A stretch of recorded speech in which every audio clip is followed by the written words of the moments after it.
Jeff was expressing some surprise that Twitter was obsessed with the gum that the president was chewing. I feel no surprise. Does it surprise you at all? This seems exactly the type of thing that Twitterers would want to feed upon. Well, you know, it's all the data aspects of Obama, checking his BlackBerry, chewing on gum.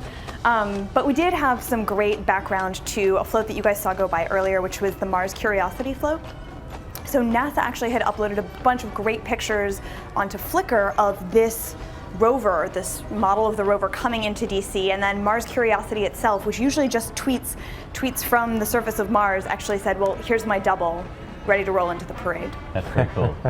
So the other thing that's been, Rena mentioned this, but maybe you can pick up on it, this GIF that's really been circulating on the internet of Michelle Obama allegedly rolling her eyes at Speaker Boehner. Are you seeing a lot of that? I am, although who knows, perhaps she was rolling her eyes because Barack was asking for a cigarette from John Boehner.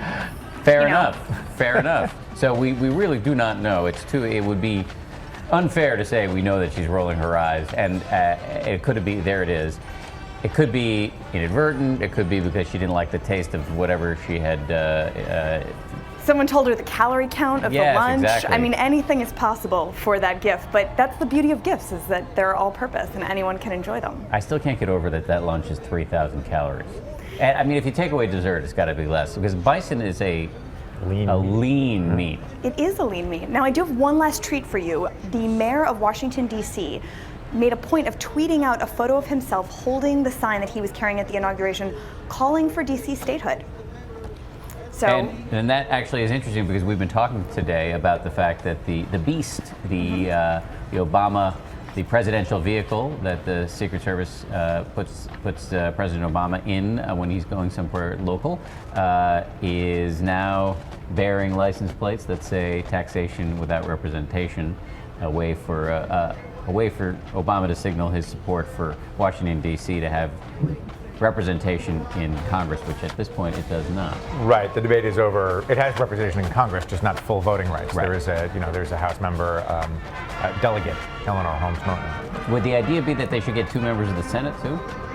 Well, if they get statehood, then yes. There's a whole spectrum of rights that people are arguing about for D.C.